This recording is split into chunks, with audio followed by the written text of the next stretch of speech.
let us bring our first speaker to the podium. It is a man who is just up from Adelaide. He's been there for a month as the fabulous, under the fabulous title, Thinker in Residence. He will be explaining what that means. It's Dr. Martin Seligman, world-renowned founder of positive psychology, director of the Centre for Positive Psychology, University of Pennsylvania, best-selling author, Authentic Happiness and Flourishing, a visionary new understanding of happiness and well-being. So would you please welcome Dr. Martin Seligman. What can we most hope for in life? What can we most hope for our children? As you know, Freud and Schopenhauer told us the best we could ever do in life was not to be miserable, not to suffer, that the best we could ever do in life was approach zero. But when you lie in bed at night, you are not thinking about how to go from -8 to -5. You are, for the most part, thinking about how to go from +2 to +6.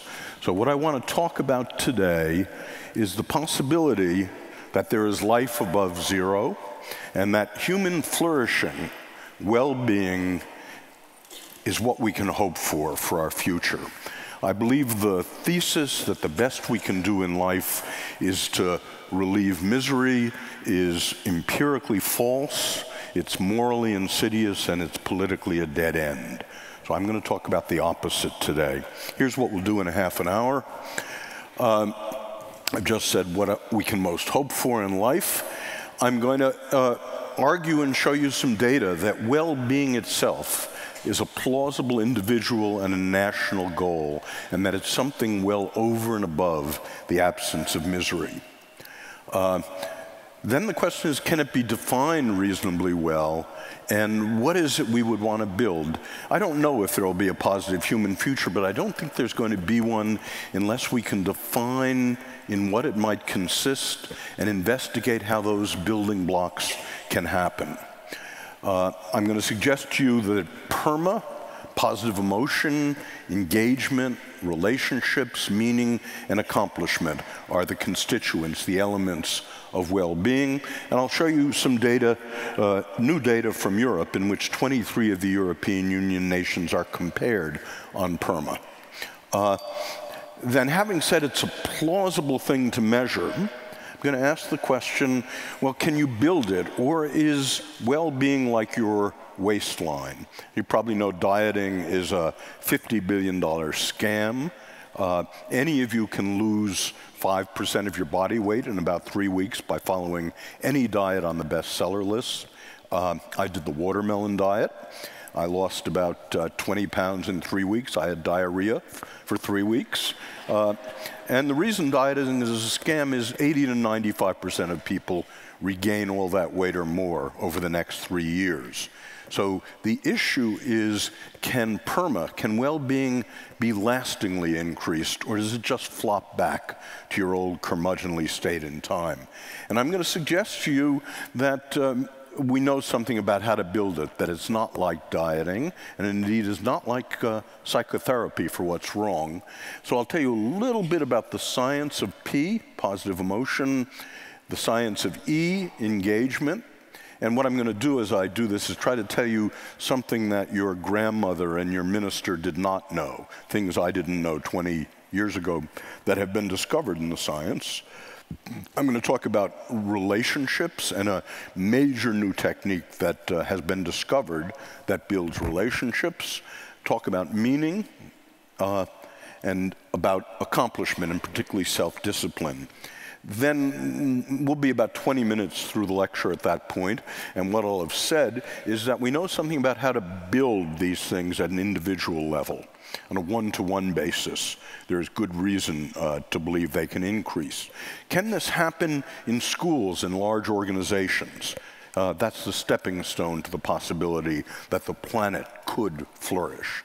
And so I'm going to talk about this having been done in a huge organization, the United States' second largest employer, the United States Army, which decided 3 years ago to teach resilience and positive psychology to all 1.1 million soldiers and measure the outcome. So I'll argue that it's plausible goal for large units. And finally, I'm going to talk about the politics of all of this. This is political. It's not political in the sense of left versus right. Left versus right, to my mind, is the question of, given that we agree on goals like wealth or military adventurism, who carries them out? Are they carried out by individual or by state means? This is not about who does it. This is about a different set of political ends. So that's what we'll do in the next 25 minutes. And let me start with PERMA. So this is my theory of positive emotion. One of these things is the, here it is, this.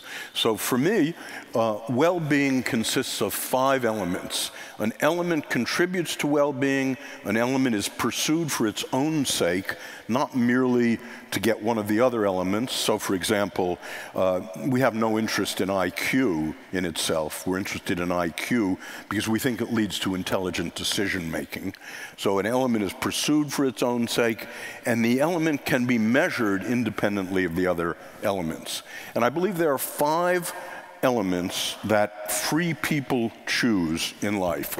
The first is positive emotion, the smiley face, happyology, hedonics, part of the name of this conference. But positive psychology does not stop with positive emotion, and part of the reason is how much positive emotion you feel is about 50% heritable, and it's only increasable by 10 to 15%. So we know techniques for having you live in the upper part of your set range for happiness, for positive emotion. But positive psychology is also concerned with engagement. When time stops for you, when you're one with the music. So looking at you, about 70% of you right now are completely engaged in what I'm saying. The other 30% of you are having sexual fantasies, by the way. So we're interested in when people go into flow. We're interested in relationships with other. And that's crucial because if you think about when you're in your highest positive states, it's almost never solitary. Think about the happiest you've ever been. I have no idea what it'll be, but it's almost always going to be with other people. Very interesting. We've evolved to be hive creatures. The hedonic system is built around other people. Meaning and purpose, belonging to and serving something bigger than the self. The self is completely impoverished soil for well-being. And finally, human beings pursue accomplishment, achievement, mastery. So I'll talk about each one of those in turn. Importantly, if I had suggested 30 years ago that well-being as defined by PERMA were a plausible political goal, national goal for a nation, it would have been a silly suggestion because it wasn't measurable. Well, what's happened in the last 30 years is each of these elements is now respectably measurable, that probably as well measured as things like GDP. And indeed, that's one of the reasons that the Prime Minister of England, David Cameron, has decided to measure the well-being of the entire British population, and most importantly, to hold himself accountable for the success or failure of public policy by changes in well-being. And most importantly, they're not like the dieting scam. Each of these things is teachable. You can actually have more of each of PERMA in your life, and I'll just talk a little bit about the research on this. So let me start with the measurement question. Is this, in order to be a plausible national or planetary goal, it has to be measurable. So here's what Timothy So and Felicia Huppert did last year. They went to 23 European Union nations and asked PERMA questions of 2,000 adults in each of those nations. And they asked, what percentage of adults are flourishing by PERMA criteria? And Denmark, as usual, leads the pack with almost 40% flourishing. The UK and Germany are in the middle. France and the former Soviet Union are at the bottom with under 15%. No one's done this for Australia or for the United States for that matter, so we don't know where Australia and the United States sit. We will indeed soon. That was part of what I was doing in South Australia, and tomorrow I'll talk about what I was up to in South Australia for the last month. But anyway, what this slide shows, it's measurable, and there are very large country-to-country differences, and most importantly, there's very large room for improvement. It's commonly said that our children will not have as much money as we do. I'm not an economist, I don't know if that's true, but there is plenty of room for our children to be happier, to flourish, to have more well-being than we do, and that is indeed the theme of what this is about. So let me now go through PERMA for individuals, just telling you a little bit of the science that I didn't know 20 years ago, and a little bit of how these things are built. So let's take positive emotion, happiness.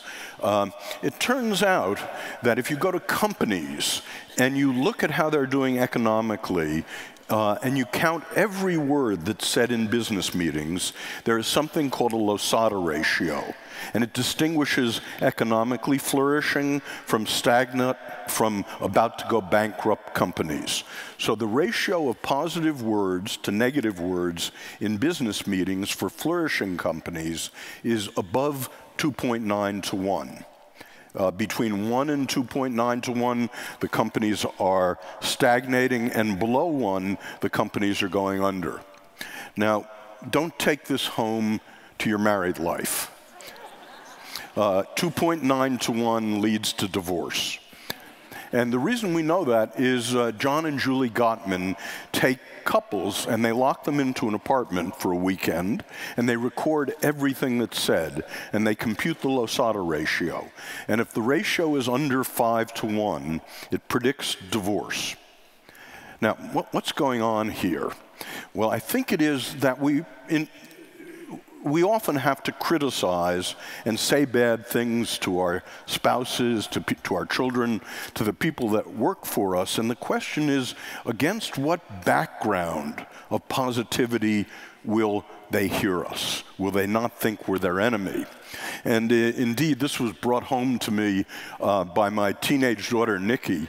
Nikki, you last heard about when she was 5 years old and called me a grouch and founded positive psychology because she was right on the money. Well, about 4 years ago, she was a junior in high school, majoring in entitlement. And I came home one evening, and I was all excited about the Losada ratio, and I told the family about it, and then I went to work on the computer. It was a Thursday night, and about 11 o'clock, Nikki came downstairs and said, "Daddy, will you drive me to a party?" And I shouted at her, 11 o'clock, Nikki, get to work, it's a Thursday night. And she looked at me and she said, "Daddy, you've got a terrible Losada ratio." And the question is, to raise children, what ratio of positive to negative things do we need? And the answer is no one knows. That's a little bit about the P. Engagement. I asked the question before, when do you go into flow? When does time stop for you? And the answer is we go into flow when our highest strengths are just matched to the challenges that come our way. That's when we go into flow. And so we're very interested in increasing the amount of flow we have in life. And to do that, you have to identify people's highest strengths. This is all free, by the way. Part of my job has been in positive psychology, has been to give this away. So there's a website, AuthenticHappiness.org, that 2.5 million people have gone to and taken the test. It has a signature strengths test on it, which tells you what your 5 highest strengths are. Now, here's the kind of exercise that we do against random assignment placebo-controlled. And by the way, when I say an exercise works, it doesn't mean I kind of think it's a good idea. It means that I've actually run large-scale random assignment placebo-controlled tests of it. In the same way when I worked on drugs and psychotherapy, I would take Prozac and a sugar pill and run them against each other. So here's an exercise that works. I'll do half of it with you now. Close your eyes. Think of something you don't like to do at work, that you have to do pretty much once a week. Okay, open your eyes.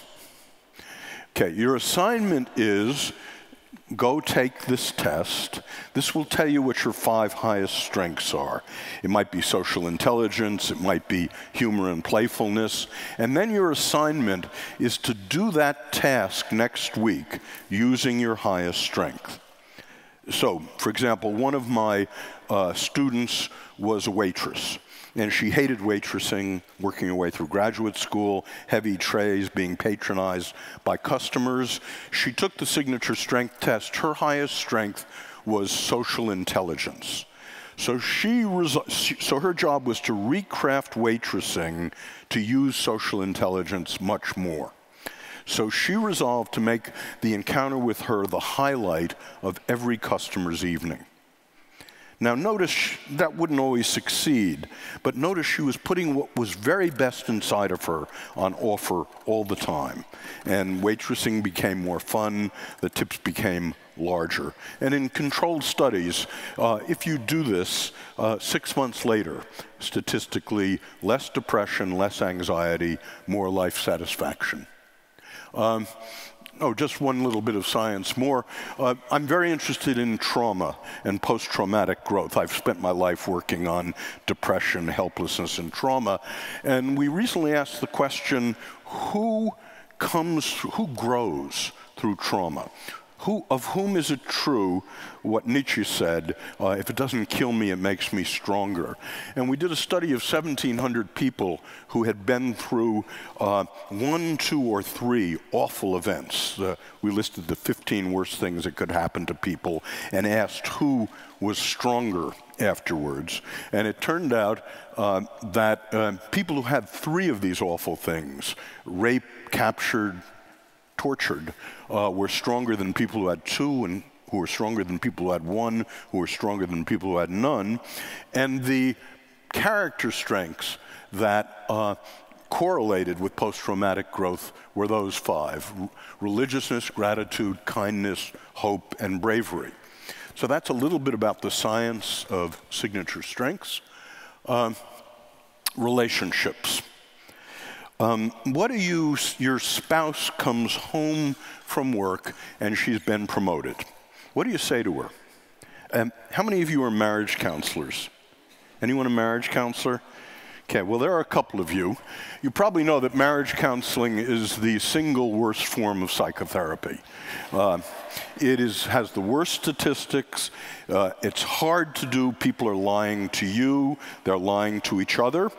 When I teach marriage counseling, what you teach people to do is how to fight better.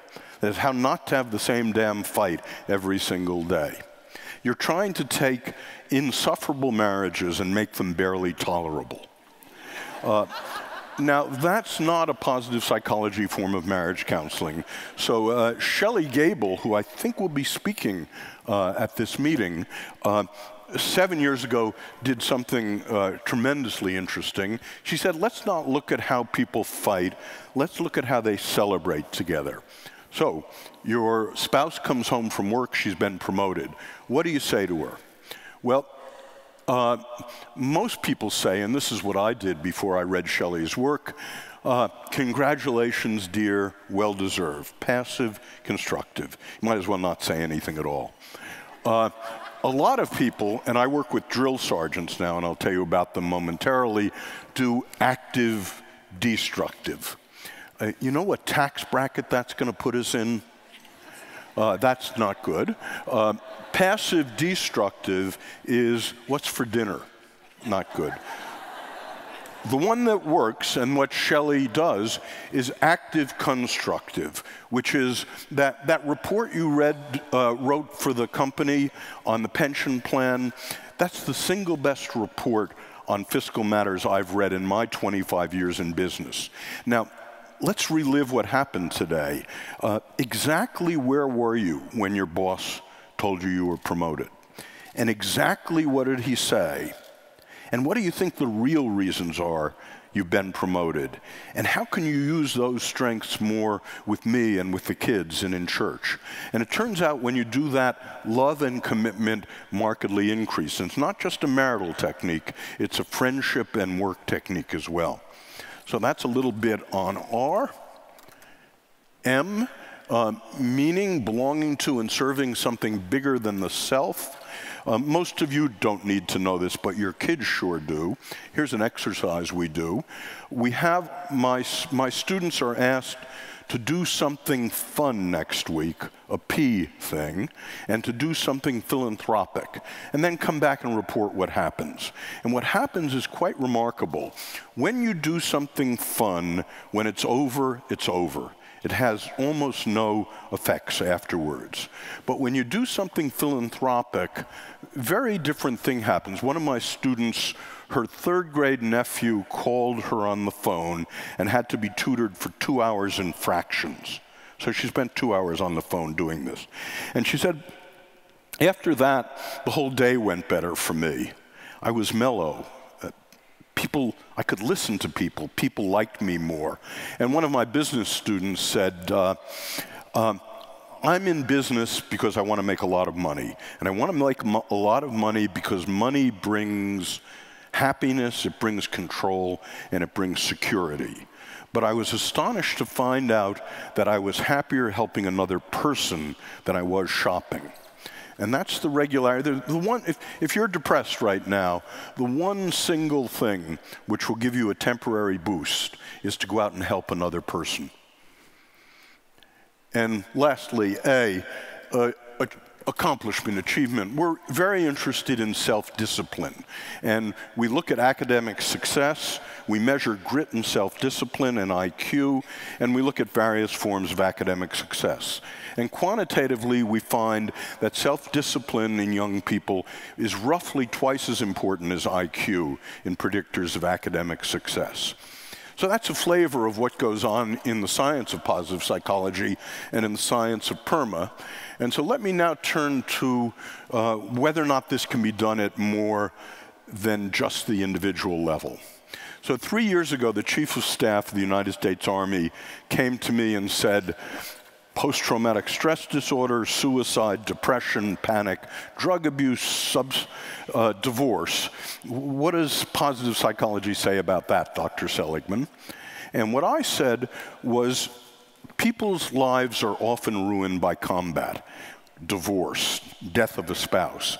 But the phenomenon is bell-shaped. And on the left-hand side, you've got what you just described. And you should continue to spend $10 billion a year treating that. But the Army's not a hospital. What you're after is a healthy force that can cope with persistent warfare. In the middle of the bell-shaped curve is resilience. And those are people who go through a tough time, but 3 months later, they're back where they were psychologically and physically. And on the right-hand side, you have post-traumatic growth. People who a year later go through a very tough time at first, but a year later are measurably stronger psychologically and physically than they were. And so General Casey decided he would create something called comprehensive soldier fitness, and he ordered on that very day, unlike what we do, he actually ordered that positive psychology and resilience would be measured and taught throughout the United States Army, and he allocated $145 million to do it. And he created 3 programs that have been in process for 3 years now, and I can show you a little bit about what they do. The first is he was after creating an army that was just as psychologically fit as physically fit. So we had to devise a test of psychological fitness. There are plenty of tests of psychological unfitness. So all 1.1 million soldiers have taken this test, and this is Every year, out of 1,200 colonels, 33 are promoted to brigadier general.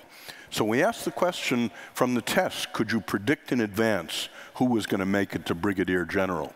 And when that tells you you can with considerable accuracy, that's part one of comprehensive soldier fitness. Part two is General Casey said to me, well, we've read your material on schools, and we see you teach teachers the skills of PERMA, and then you measure their students, and you find their students have better psychological fitness, less anxiety and depression, up to 2 years later. Well, that's the Army model. We've got 40,000 teachers in the Army, the drill sergeants. So your job, Dr. Seligman, will be to train all the drill sergeants in the Army, and they will train the 1.1 million soldiers.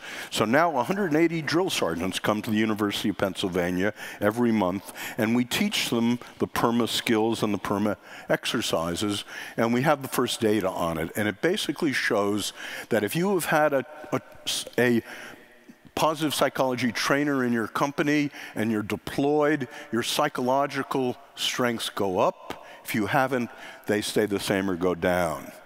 And similarly, we found with suicide that soldiers who've had training in PERMA have lower suicide attempts and suicidal ideation than the rest of the troops. So let me conclude. And importantly, this works better in younger soldiers than in older soldiers, and it's part of what we find in working with schools. So let me conclude what I've said today, and it's the politics. It asks the question, what is wealth for? Why do we care about unemployment and GDP? And the reason is, to my way of thinking, what we really care about is well-being. So to my way of thinking, money is in the service of well-being. And indeed, that's what the Prime Minister of England has decided to measure, global well-being. You might think this is an impossible national goal, but when nations are poor and at war and in famine, in plague, they naturally turn to defense and damage. But when nations are wealthy, not in plague, not in famine, not at war, they look for something more in life. This was the question I began by asking, what more is there than the alleviation of misery? Well, Florence is the best example of this, I know. In the 1450s, Florence became tremendously wealthy, mostly due to Medici banking genius. And it asked the question, what should we do with our wealth? And under the leadership of Cosimo the Elder, it decided we should devote our wealth to beauty. Now, I'm not suggesting that Australia, North America, and the European Union take up sculpting at this point. Rather, I'm suggesting that you are at a Florentine moment. You look like Florence, actually look much better than Florence actually looked. And the question is, what are we going to do with this wealth? And what I've suggested is what we're going to do is to increase the well-being on the planet. So I want to close by saying what Nietzsche said about human history. Nietzsche said that human history divides into 3 phases. The first is the camel. The camel just sits there and moans and takes it. The second phase of human history for Nietzsche is the rebel. The lion. The rebel says no. The rebel says no to poverty, no to discrimination, no to plague. And Nietzsche says, well, I think you have to be blinded by ideology to see that in the last 200 years, the politics of no has worked. There is almost less, there is in fact less of almost every bad thing on the planet than there was 500 years ago. Steve Pinker's book, by the way, best book last year, Better Angels of Our Nature, is about a 30-fold decrease in your probability of violent death over the last 500 years. But the politics of no has worked. And then Nietzsche asks, what can all human beings say yes to? Let's imagine that no worked. Let's imagine we got rid of all the evils in human life. What would we do? And that's what I've tried to say today. That's what the child reborn does. The child reborn says yes. And I would suggest that every human being can say yes to more positive emotion in life. Every human being can say yes to more engagement in life. Every human being can say yes to more noble purpose in life. Every human being can say yes to better human relations. And every human being can say yes to more positive accomplishment. Every human being can say yes to flourishing, and that is the hope for our future. Thank you.